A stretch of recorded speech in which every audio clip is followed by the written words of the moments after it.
신부님 괜찮으시겠죠? 왜 이렇게까지 맞서 싸우시는 겁니까? 폭탄! 김 회장 이거 완전 또라이네. 복수라는 걸 꿈꾸지도 못할 정도로 완벽하게 밟아야 되거든.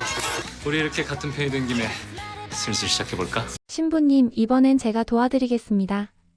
하지만 끝나면 부탁 하나 들어주셔야 해요.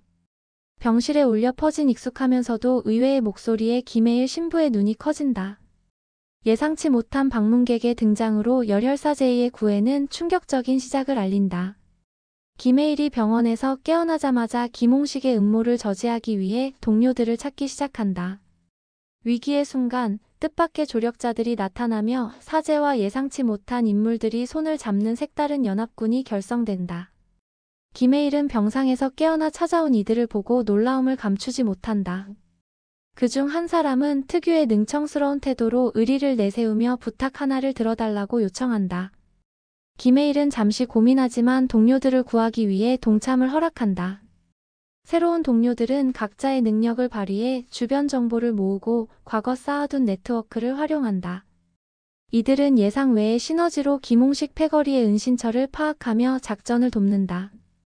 한편 김홍식은 배에 폭탄과 독가스를 설치하며 극단적인 계획을 실행한다. 일행이 배에 도착하자 긴박한 추격전과 액션이 벌어진다. 이때 황철범의 정체가 드러난다. 철범은 김홍식 패거리 일부와 과거 인연이 있었던 듯 능청스럽게 접근해 정보를 빼내는 모습으로 웃음을 자아낸다. 너희 보스는 나보다 나쁜 놈이야. 한번 도와줘라. 안 그러면 나중에 후회할걸? 이라며 설득한다. 폭탄 해체와 독가스 방출 장치를 막기 위해 황철범과 장룡이 함께 시간을 벌고 김혜일과 박경성이 주력으로 작전을 수행한다. 황철범이 진심 어린 목소리로 신부님, 내가 한때 삐뚤어지긴 했지만 이건 사람 목숨이 달린 일이잖아요. 이런 건 우리처럼 잘못 살아온 놈들이 바로잡아야지. 라고 말하며 변화의 모습을 보인다. 김홍식과 대치하던 일행은 폭탄 해체에 성공하지만 김홍식이 자신을 배신하려는 자를 감지하고 마지막 발악을 한다. 황철범이 그 순간 결단을 내려 직접 김홍식과 대치전을 벌인다. 나는 더 이상 당신 같은 놈들 밑에서 살아가지 않겠어. 라고 외치며 김홍식과 싸운다. 위기를 모면한 일행은 안도의 한숨을 내쉬지만 여전히 긴장을 늦추지 못한다. 김홍식의 체포로 일단락되는 듯 했으나 그의 남은 조직원들과 아직 밝혀지지 않은 음모의 실체가 남아있기 때문이다. 황철범은 김혜일에게 자신의 과거 행적에 대해 진솔하게 털어놓으며 용서를 구한다. 김혜일은 그의 진심을 느끼면서도 완전한 신뢰를 주기까지는 시간이 필요함을 인정한다. 장룡은 황철범과의 과거 인연으로 인해 복잡한 감정을 느끼지만 함께 위기를 극복한 경험을 통해 새로운 관계의 가능성을 엿본다. 박경선은 여전히 황철범과 장룡을 경계하면서도 황철범과 장룡의 능력과 정보력이 앞으로의 수사에 도움이 될 수 있음을 인정한다. 김혜일은 동료들과 함께 김홍식 조직의 남은 세력을 추적하기 위한 다음 단계를 논의한다. 김홍식의 체포 소식이 언론을 통해 퍼지면서 사회적으로 큰 파장이 일어나고 검찰과 경찰 내부에서도 연루된 인사들에 대한 조사가 시작된다. 이에 따라 더 큰 음모의 실체에 다가가게 된다. 황철범과 장룡은 자신들의 과거 인맥을 활용해 김홍식 세력에 대한 추가 정보를 얻어낸다.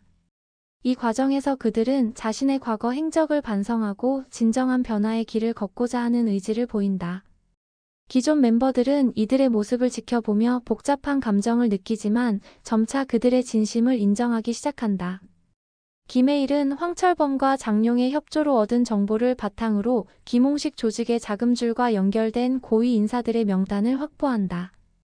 이를 통해 더 큰 비리와 부패의 고리를 밝혀낼 수 있는 실마리를 잡게 된다. 박경선은 이 정보를 바탕으로 검찰 내부에 신뢰할 수 있는 동료들과 협력하여 비밀리에 수사를 확대해 나간다. 이제 김홍식 조직뿐만 아니라 그 배후에 있는 더 큰 세력과의 전면전을 준비하게 된다. 황철범은 김혜일에게 약속했던 부탁을 이행해달라고 요청한다. 그 부탁은 바로 자신의 과거 죄에 대해 합당한 처벌을 받고 새로운 삶을 시작할 수 있도록 도와달라는 것이었다. 김혜일은 황철범의 진정성 있는 모습에 감동하면서도 법과 정의의 테두리 안에서 최선의 방법을 찾아보겠다고 약속한다. 김홍식 조직의 잔당들은 보스의 체포 이후 혼란에 빠지지만 일부 강경파들은 보복을 계획한다. 이들은 김해일의 주변 인물들을 위협하기 시작하며 동료들은 각자의 가족과 지인들의 안전을 걱정하게 된다. 김해일은 이에 대비해 안전 대책을 마련하고 황철범과 장룡의 도움으로 위협의 실체를 파악하려 노력한다. 한편 김홍식의 체포로 인해 동요하기 시작한 고위 인사들 사이에서 내부 갈등이 일어난다. 일부는 자신들의 범죄 행위를 은폐하기 위해 극단적인 방법을 모색하고 다른 이들은 자수를 고민하기 시작한다. 이러한 상황은 김해일 일행에게 기회이자 위험으로 다가온다. 김해일은 동료들과 함께 다가오는 위기에 대비하면서 동시에 더 큰 진실을 향해 나아갈 준비를 한다. 황철범과 장룡의 존재는 새로운 활력을 불어넣으면서도 여전히 불확실성의 요소로 남아있다. 김해일은 그들을 완전히 신뢰하기까지는 시간이 필요하다고 생각하면서도 그들의 능력과 정보가 앞으로의 수사에 큰 도움이 될 것임을 인정한다. 9회의 마지막 장면, 일행이 새로운 정보를 바탕으로 다음 행동을 계획하는 모습이 그려진다. 황철범이 과거 조직원으로부터 중요한 제보를 받고 김해일에게 전달하려 한다. 장룡은 긴장된 표정으로 주변을 경계하고 있다. 그 순간 갑작스러운 습격이 일어난다. 총성과 함께 어둠 속에서 나타난 그림자들. 긴장감 넘치는 상황에서 화면이 암전되며 9회가 마무리된다. 열혈사 제2의 9회, 예상을 뛰어넘는 전개와 황철범, 장룡의 합류로 더욱 흥미진진해진 스토리. 다음 회에서는 과연 이 위기를 어떻게 극복할지, 황철범과 장룡의 진정한 의도는 무엇일지 궁금증이 폭발합니다. 열혈사 제2의 다음 이야기 절대 놓치지 마세요. 좋아요와 구독 누르시고 다음 회를 기다려주세요.